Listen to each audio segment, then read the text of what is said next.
இன்னைக்கு தேதியில் இன்னைக்கு தேதிங்கிறது பார்த்தீங்கன்னா ஏப்ரல் 20ஆம் தேதி இந்த அமெரிக்காவுக்கும் ஈரானுக்கும் இடையிலான இந்த போர் பதற்றம் பார்த்தீங்கன்னா இன்னைக்கு தேதியில் இன்னைக்கு நடந்த சம்பவத்தால் உச்சத்திலே இருக்குன்னு சொல்லலாம். அது மட்டும் இல்லாமல் இந்த போர் நிறுத்தம் அவங்க 2 பேரும் இப்போ சம்மதிச்சு இப்போது கரெக்டாக போயிட்டுருக்குல்ல, அந்த போர் நிறுத்தங்கிறது பார்த்தீங்கன்னா இன்னும் அது முடியறதுக்கு இன்னும் 2 நாள் மட்டும்தான் இருக்கு. அதுக்கப்புறம் இந்த அமைதி பேச்சுவார்த்தை பார்த்தீங்கன்னா இன்னும் அவங்க பேசலாமா வேணாமா அப்படின்னு இன்னும் பார்த்தீங்கன்னா அது டபுள் மைண்ட் செட்டாக தான் இன்னும் போயிட்டு இருக்கு. அதுக்கப்புறம் லாஸ்டா இந்த இரு நாடுகளுக்கும் இடையில இருக்கிற இந்த முக்கியமான நிகழ்வுகளாக இருக்கட்டும், அவங்க என்னென்ன பண்ணியிருக்காங்க அப்படிங்களா இருக்கட்டும், அது எல்லாத்தையும் பற்றி தான் இன்னைக்கு வீடியோவில் பார்த்தீங்கன்னா நான் உங்களுக்கு சொல்ல போகிறேன். இந்த 24 மணி நேரத்தில் என்ன நடந்திருக்கோ அது பார்த்தீங்கன்னா நீங்கள் இந்த ஒரு வீடியோலேயே ஃபுல்லாக நீங்கள் பார்த்துக்கலாம். சரிங்களா? சரி, வாங்க இப்போ டைம் வேஸ்ட் பண்ணாமல் நம்ம வீடியோக்குள்ளே போய் பார்க்கலாம். ஃபஸ்ட்டு பாயிண்ட்டே பார்த்தீங்கன்னா ஒரு முக்கியமான சம்பவம் தான்.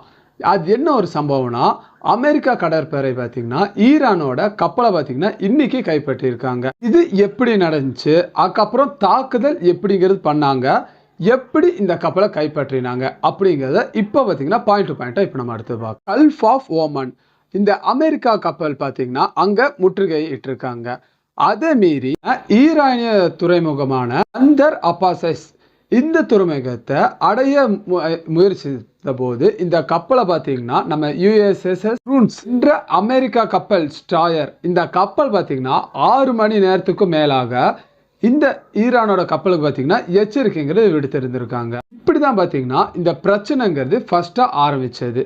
அடுத்தது எப்படி இந்த கப்பலை அவங்க தாக்குனாங்க, இந்த தாக்குதலில் என்ன நடந்துச்சு அப்படிங்கிறத இப்போ அடுத்தது நம்ம பார்க்கலாம். ஃபர்ஸ்ட்டாக இந்த எச்சரிச்சிருந்தாங்களா USA கப்பலேருந்து, அதை மீறியதால் பார்த்தீங்கன்னா இந்த கப்பலை இந்த நம்ம ஈரானோட கப்பலோட இன்ஜின் அறை இருக்குல்ல, அதை பார்த்தீங்கன்னா 3 முறை துப்பாக்கியால் நம்ம அமெரிக்கா சைடில் சுட்டிருக்காங்க அப்படின்னு சொல்கிறாங்க. இங்கே மட்டும்தான் இப்போதைக்கு தாக்குதலுங்க நடத்தியிருக்காங்க.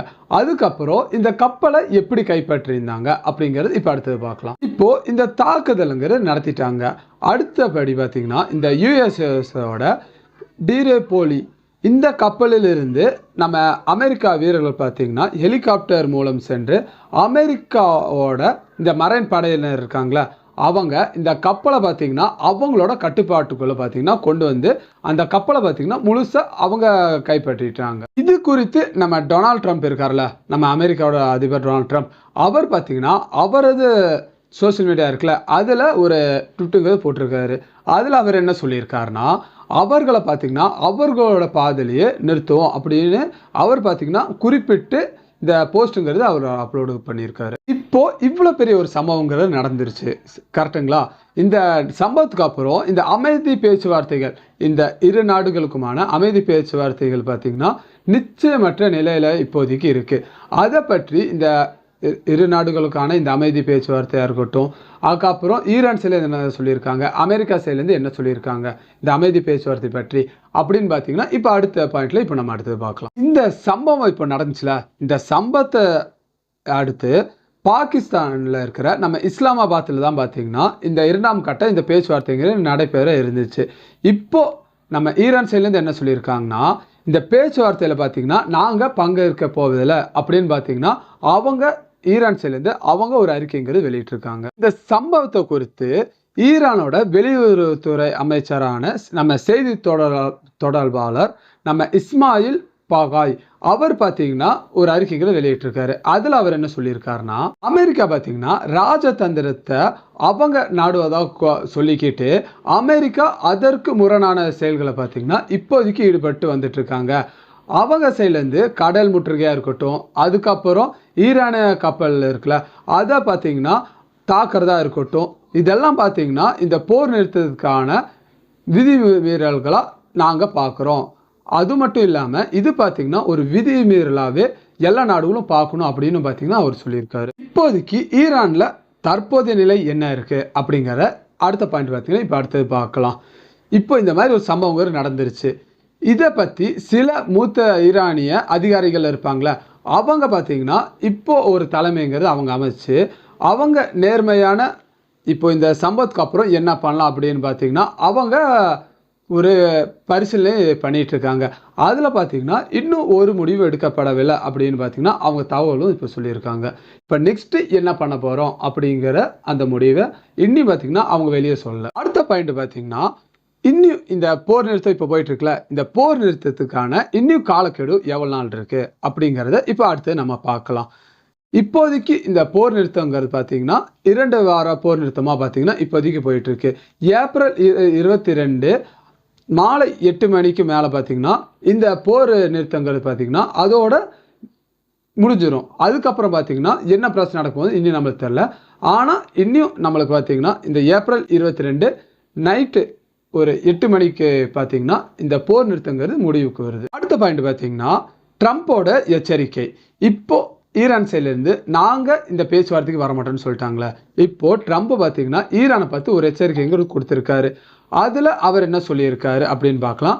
அடுத்தது அதுக்கு ஆப்போசிட்டாக ஈரான் என்ன பதிலடி கொடுத்துருக்காங்க அப்படிங்கிறதையும் இப்போ அடுத்து நம்ம 1 by 1 இப்போ அடுத்து பார்க்கலாம். ட்ரம்ப் எப்பவும் சொன்ன மாதிரி தான் அவர் இப்போ என்ன சொல்லியிருக்காருன்னா, அமைதி பேச்சுவார்த்தை பார்த்தீங்கன்னா ஒரு முடிவுக்கு வராவிட்டால் ஈரானில் இருக்கிற ஒவ்வொரு மின் உற்பத்தி நிலையமாக இருக்கட்டும், அதுக்கப்புறம் பார்த்தீங்கன்னா ஒவ்வொரு பாலமாக இருக்கட்டும், அதெல்லாம் பார்த்தீங்கன்னா நாங்கள் தரமேட்டை ஆக்குவோம் அப்படின்னு பார்த்தீங்கன்னா ஒரு எச்சரிக்கைங்கிறது கொடுத்துருக்காரு. இதுக்கு ஆப்போசிட்டாக நம்ம ஈரான் பார்த்தீங்கன்னா என்ன பதிலடி கொடுத்துருக்காங்கன்னா, ஈரானிய உச்ச நம்ம தேசிய பாதுகாப்பு கவுன்சில் இருக்கும்ல, அவங்க என்ன சொல்லியிருக்காங்கன்னா இந்த ஆயுதம் ஏந்திய கடற்கொள்ளையர்களை பார்த்தீங்கன்னா கண்டித்து நாங்கள் விரைவில் பார்த்தீங்கன்னா ஒரு பெரிய பதிலடி கொடுப்போம் அப்படின்னு பார்த்தீங்கன்னா அவங்க சைட்லேருந்து அவங்க ஒரு எச்சரிக்கைங்கிறத வெளியிட்டிருக்காங்க. இப்படி ஒரு பக்கம் பிரச்சனை போயிட்டு இருந்தாலும் நம்ம ஈரானோட ஜனாதிபதி மசூத் இருக்கார்ல, அவர் பார்த்தீங்கன்னா அவர் சமநிலையான அணுகுமுறை எப்படி இது பண்ணும் அப்படிங்கிறத பார்த்தீங்கன்னா அவர் வெளியிட்டிருக்காரு.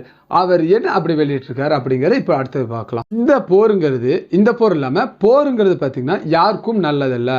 இந்த அச்சுறுத்தலை பார்த்தீங்கன்னா எதிர்கொள்ளும் போது இந்த பதற்றத்தை குறைக்க ஒவ்வொரு பகுத்தறிவும் அதுக்கப்புறம் ராஜதந்திர வழியையும் பார்த்தீங்கன்னா பயன்படுத்த வேணும்னு நம்ம ஈரானோட ஜனாதிபதி பார்த்தீங்கன்னா இந்த மாதிரி ஒரு விஷயத்த அவர் சொல்லியிருக்காரு. அதுக்கப்புறம் இப்போ அடுத்த பாயிண்ட் பார்த்தீங்கன்னா இந்த போரால் இந்த உலக நாடுகளுக்கு என்னென்ன பதற்றமான சூழ்நிலை இருக்குது, அதுக்கப்புறம் நம்ம பொருளாதாரம் எப்படி பாதிக்கப்பட்டிருக்கு, இப்போ எப்படி பாதிப்புங்கிறது ஏற்பட்டிருக்கு அப்படிங்கிறது இப்போ அடுத்த பாயிண்ட்ல இப்போ நம்ம ஒவ்வொன்றா பார்க்கலாம். ஃபர்ஸ்டா பார்த்தீங்கன்னா இந்த ஹர்முஸ் கால்வாய் மூடல், இதை பற்றி இப்போ நம்ம பார்க்கலாம். இந்த ஈரானிய புரட்சி காவல் படை அவங்கள பார்த்தீங்கன்னா IRGCன்னு சொல்லுவாங்க. அவங்க என்ன சொல்லியிருக்காங்கன்னா அமெரிக்கா கடல் முற்றுகை அவங்க தொடர்ற வரைக்கும் இந்த ஹர்முஸ் கால்வாய் இருக்குல்ல அது பார்த்தீங்கன்னா மூடப்பட்டு இருக்கும் அப்படின்னு அவங்க பார்த்தீங்கன்னா ஒரு அறிக்கைங்கிறது வெளியிட்டிருக்காங்க. இப்படி அவங்க பண்ணுறனால இப்போதைக்கு இதை நம்ம உலகத்திலே பார்த்தீங்கன்னா எண்ணெய் விநியோகத்தில் இந்த இடத்துல மட்டும்தான் 5ல் 1 பங்கு பார்த்தீங்கன்னா இந்த வழியாக போயிட்டுருக்கு. இப்போ இவங்க இப்படி க்ளோஸ் பண்ணி வச்சாங்கன்னா இந்த எண்ணெய் உற்பத்திங்கிறது இப்போ வேறு நாட்டுக்கு எடுத்துகிட்டு போகிறாங்களே அது பார்த்தீங்கன்னா பெருந்தளவும் பாதிக்கப்படும் அப்படின்னு சொல்கிறாங்க. அதுக்கப்புறம் இந்த பதட்டமான சூழ்நிலை பார்த்தீங்கன்னா எண்ணெய் விலைங்கிறது உயர்ந்திருக்கு.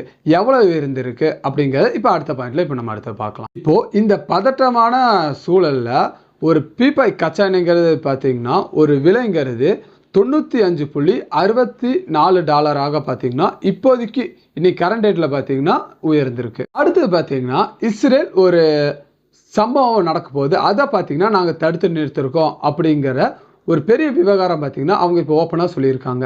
அவங்க என்ன சொல்லியிருக்காங்க, எதை அவங்க தடுத்து நிப்பாட்டியிருக்காங்க அப்படின்னு இப்போ அடுத்த பாயிண்ட்ல இப்போ நம்ம பார்க்கலாம். இஸ்ரேல் சைட்லேருந்து அவங்க என்ன சொல்லியிருக்காங்கன்னா ஈரானிய பார்த்தீங்கன்னா திட்டம் ஒன்றை அவங்க முறியடிச்சிருக்காங்க. நம்ம ஈரானோட திட்டத்தை இஸ்ரேல் முறியடிச்சிருக்காங்க அப்படின்னு பார்த்தீங்கன்னா அவங்க ஓப்பனாக சொல்லியிருக்காங்க. அது என்ன திட்டம்னா பகுசஹான் அந்த எண்ணெய் குழாய், அதுக்கப்புறம் நம்ம அசர்பைஜானில் உள்ள இஸ்ரேலிய இலக்குகள் மீது பார்த்தீங்கன்னா தாக்குதல் நடத்த நம்ம ஈரான் சைட்லேருந்து திட்டமிட்டு இருந்தாங்க. ஆனால் அதை பார்த்தீங்கன்னா எங்களோட மொசாடாக இருக்கட்டும், அதுக்கப்புறம் பார்த்தீங்கன்னா ஷிஹின் உளவு நிறுவனங்கள் பார்த்தீங்கன்னா இதெல்லாம் அவங்க கண்டுபிடிச்சி எங்கள்கிட்ட சொல்லியிருக்காங்க அப்படின்னு இஸ்ரேல் சைட்லேருந்து அவங்க இப்போ சொல்லியிருக்காங்க. இப்போ லாஸ்ட்டாக இப்போதைக்கு நிலவரத்தில் இப்போ என்னென்னா கரண்ட்டாக இப்போ போயிட்டுருக்கு, இப்போ நான் சொன்னல மேலே அதெல்லாம் பார்த்தீங்கன்னா சுருக்கி ஒன்லைனில் உங்களுக்கு புரியுற மாதிரி இப்போ அடுத்தது பார்த்தீங்கன்னா லாஸ்ட் பாயிண்ட்டை இப்போ அது நம்ம அடுத்தது பார்க்கலாம். ஃபர்ஸ்ட்டாக இந்த போர் நிறுத்தங்கிறது பார்த்தீங்கன்னா வர ஏப்ரல் 22 அன்று பார்த்திங்கன்னா காலாவதி ஆகிறது. அதுவும் பார்த்திங்கன்னா நைட் 8 மணிக்கு பார்த்திங்கன்னா இந்த போர் நிறுத்தங்கிறது அதோட முடியுது. சரிங்களா? அதுக்கப்புறம் அமைதி பேச்சுவார்த்தை. ஈரான் பங்கேற்க பார்த்திங்கன்னா அவங்க மறுப்புங்கிறது தெரிவிச்சிருக்காங்க. ஆனால் அவங்க சைட்லேருந்து என்ன சொல்லியிருக்காங்கன்னா, நாங்கள் பரிசீலனை செஞ்சிட்ருக்கோம் அப்படின்னு பார்த்திங்கன்னா ஈரான் சைட்லேருந்து இப்போதைக்கு சொல்லியிருக்காங்க. அதுக்கப்புறம் பார்த்திங்கன்னா கப்பல் கைப்பற்றுதல். அது என்னன்னா, அமெரிக்கா பார்த்திங்கன்னா நாங்கள் ஈரானோட கப்பலை கைப்பற்றியிருக்கோம் அப்படின்னு அவங்க பார்த்திங்கன்னா உறுதியாக ஒரு செய்திங்கிறது வெளியிட்டாங்க. அதுக்கு ஆப்போசிட்டாக ஈரான் பார்த்திங்கன்னா ஒரு பெரிய கண்டனங்கிறது அவங்களும் அவங்க சைட்லேருந்து தெரிவிச்சிருந்தாங்க. சரிங்களா? அதுக்கப்புறம் எண்ணெய் விலை. இன்றைக்கி ஒரு பீப்பாயோட கச்சா எண்ணெய் விலைங்கிறது பார்த்திங்கன்னா $95.64 பார்த்திங்கன்னா கொஞ்சம் உயர்ந்திருக்கு. அதுக்கப்புறம் லாஸ்ட்டாக இந்த ஹர்முஸ் கால்வாய். இது பார்த்திங்கன்னா இப்போ இந்த பிரச்சனை நடக்குதுல்ல, இதால் நாங்கள் மூடி தான் வச்சுருப்போம் அப்படின்னு பார்த்திங்கன்னா ஈரான் சைட்லேருந்து அவங்க சொல்லியிருக்காங்க. இதெல்லாம் தான் இன்றைக்கி நடந்த முக்கியமான நிகழ்வுகள். இந்த ஈரானுக்கும் அமெரிக்காவுக்கும் நடந்த முக்கியமான நிகழ்வுகள். இதிலிருந்து என்னோட புரிதலுக்கு என்னோட தாட்டு பார்த்திங்கன்னா நான் உங்களுக்கு இப்போ லாஸ்ட்டாக சொல்கிறேன். இன்னையும் இந்த ஒரு 2 நாளில் தான் பார்த்திங்கன்னா இந்த போர் நிறுத்தங்கிறது பார்த்திங்கன்னா இந்த அடுத்த 2 நாள் சொல்கிறத விட 48 மணி நேரத்தில் பார்த்திங்கன்னா இப்போதைக்கு முடிய போகுது. இந்த 48 மணி நேரங்கள் பார்த்திங்கன்னா மிக முக்கியமாக பார்த்திங்கன்னா இப்போ எல்லா நாடுக்கும் அமைஞ்சிட்ருக்கு. சரிங்களா? அதுக்கப்புறம் இந்த பாகிஸ்தான் பார்த்திங்கன்னா இப்போது நாங்கள் 2 நாடுகளுக்கும் பேசி மத்தியஸ்தானம் பண்ணி வைக்கிறோம் அப்படின்னு பார்த்திங்கன்னா அவங்க ஒரு முயற்சிங்க எடுத்திருக்காங்க. அது எப்படி போகுது அப்படின்னு பார்த்திங்கன்னா இப்போது எல்லா நாடுகளும் பார்த்துட்ருப்பாங்க. சரிங்களா? அதுக்கப்புறம் இப்போது ஈரான் பார்த்திங்கன்னா அமெரிக்கா கப்பலுக்கு பார்த்திங்கன்னா இப்போதைக்கு சிறைப்பிடிச்சு வச்சுருக்காங்க ஈரான் கப்பலை. அதுக்கு பழிவாங்கும் நடவடிக்கை பார்த்திங்கன்னா அவங்க தொடருவாங்களா, அப்படி இல்லை கடைசி நேரத்தில் நாங்கள் சரி அதெல்லாம் மறந்துட்டு திருப்பியும் நாங்கள் 2ஆம் கட்ட பேச்சுவார்த்தைக்கு வரோம் அப்படின்னு பார்த்திங்கன்னா சொல்லுவாங்களா அப்படின்னு இந்த விஷயத்தை எல்லாத்தையும் பார்த்திங்கன்னா இப்போதைக்கு எல்லா உலக நாடுகளும் பார்த்திங்கன்னா உன்னிப்பாக கவனிச்சிட்டு இருக்காங்க அப்படின்னு நான் நினைக்கிறேன். இது பார்த்திங்கன்னா என்னோட தாட்டு. இதே மாதிரி உங்களுக்கு ஒரு தாட் இருக்கும்ல, இப்போ நான் சொன்ன ஆன்சர் இது நான் சொன்ன இப்போது இந்த செய்தியிலிருந்து அதை பற்றின உங்கள் தாட் என்ன இந்த போரை பற்றியும் அப்படிங்கிறத கீழே கமெண்ட்ஸில் கண்டிப்பாக நீங்கள் சொல்லிட்டு போங்க. நான் இன்றைக்கி இந்த வீடியோவில் சொன்னது பார்த்திங்கன்னா உங்களுக்கு புரிஞ்சிருக்கும்னு நான் நினைக்கிறேன். நீங்கள் இப்போ தான் இந்த ஃபஸ்ட் டைம் இது நம்ம வீடியோவை பார்க்குறீங்கன்னா நம்ம வீடியோ பிடிச்சிருந்தால் மட்டும் ஒரு லைக்குங்கிறது கொடுத்துருங்க. சரிங்களா? அதுவும் இல்லாமல் நம்ம சேனலுக்கு நீங்கள் இப்போ தான் ஃபஸ்ட் டைம் வரீங்கன்னா நம்ம சேனலையும் சப்ஸ்கிரைப் பண்ணி வச்சுக்கோங்க. அதுக்கப்புறம் இந்த வீடியோ பற்றின உங்கள் கருத்து எதுவாக இருந்தாலும் சரி அதை பார்த்திங்கன்னா கீழே கமெண்ட்ஸில் கண்டிப்பாக சொல்லிட்டு போவாங்க. எனக்கு அடுத்த ஒவ்வொரு வீடியோ நான் அப்டேட் பண்ணுறது பார்த்திங்கன்னா எனக்கு யூஸ்ஃபுல்லாக இருக்கும். ஓகேங்களா? சரி, உங்களை பார்த்திங்கன்னா நெக்ஸ்ட்டு இன்னொரு வீடியோவில் நான் மீட் பண்ணுறேன். தேங்க்யூ.